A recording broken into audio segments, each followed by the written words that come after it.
All right, so after 8 long months of pushing conspiracy theories one after another, well, liberals still refuse to accept a simple truth. There's not one shred of evidence, none, showing collusion between President Trump and the Russians. None, zero zip. Now, instead, the only thing that they can focus on is the FBI director saying that he has not seen evidence to support President Trump's tweets about wiretapping. Now, here's the same hypocritical media that used the words wiretapping in their own reporting.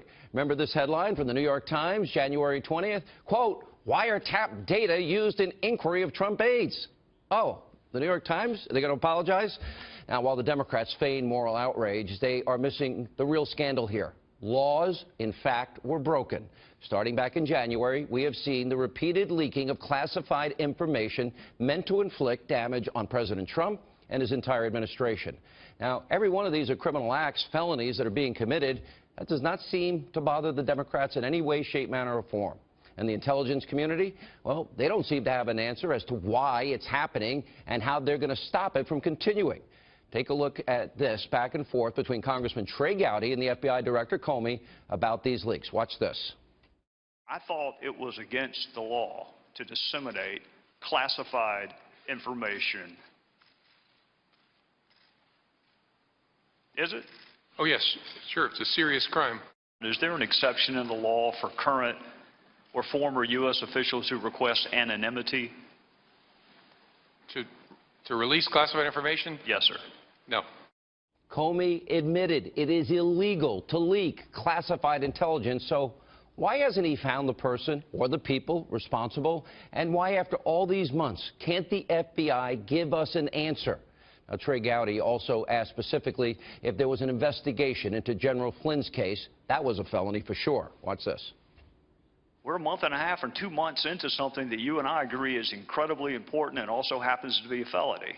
So I'm just simply asking you to assure the American people, you've already assured them you take it really seriously. Can you assure them that it is going to be investigated? I can't, but I hope people watching know how seriously we take leaks of classified information, but I don't want to confirm it by saying that we're investigating it. And I'm sorry I have to draw that line. I just think that's the right way to be. Oh, the right way to be? The FBI doesn't comment on potential ongoing investigations?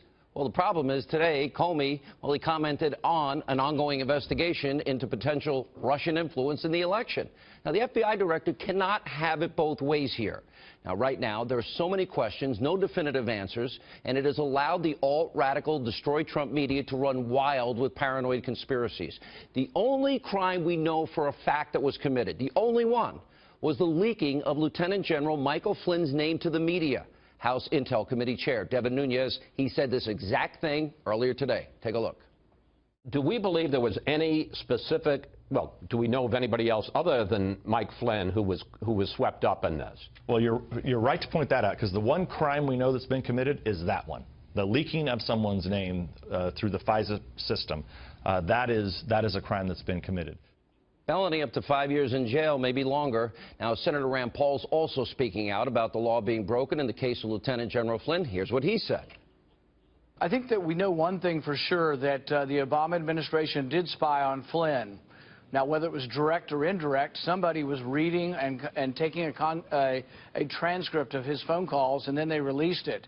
It is very, very important that whoever released that go to jail, because you cannot have members of the intelligence community listening to the most private and highly classified information and then releasing that to the New York Times.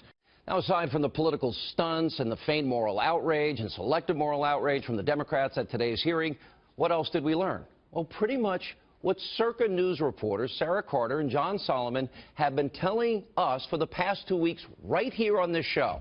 That's right, that national security and intelligence agencies have, in fact, been investigating Russian attempts to influence the election. This is not new. We've been talking about it for 2 straight weeks.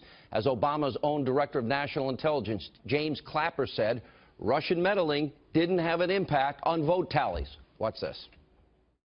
First, we cannot say they did not change any vote tallies or anything of that sort.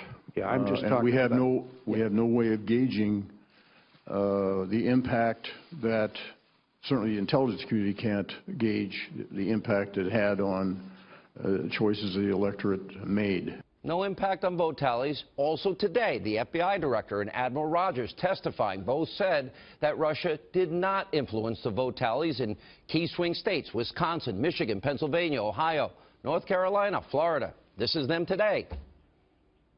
Do you have any evidence that Russia's cyber actors changed vote tallies in the state of Michigan?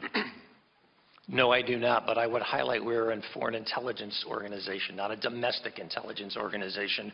So it would be fair to say we are probably not the best organization to provide a more complete answer. How about the state of Pennsylvania? No, sir. The state of Wisconsin? No, sir. State of Florida? No, sir. The state of North Carolina? No, sir. The state of Ohio? No, sir.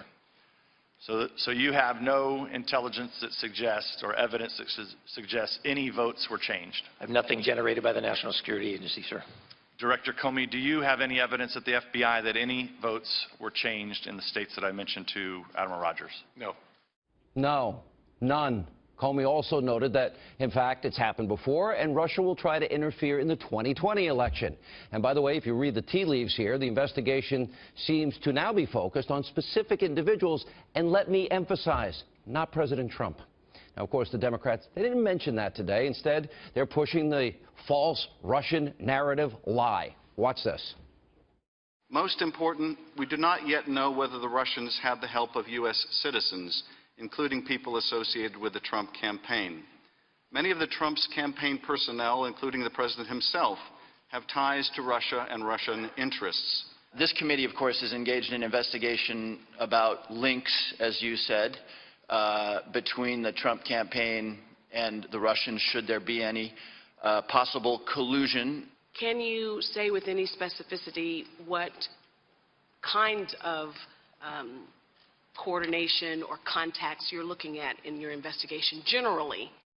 All right, so if influencing elections of foreign countries is so awful, so horrible, where were all of these Democrats back when President Obama was trying to influence the Israeli elections? Now, let me remind every one of you hypocrites in Congress and all you liberal snowflakes out there that, in fact, a congressional investigation found that back in 2014, an Israeli political group used 300,000+ taxpayer dollars from the Obama State Department in a grant to create a political apparatus to try and defeat our closest ally in the Middle East, the Prime Minister of Israel, Benjamin Netanyahu.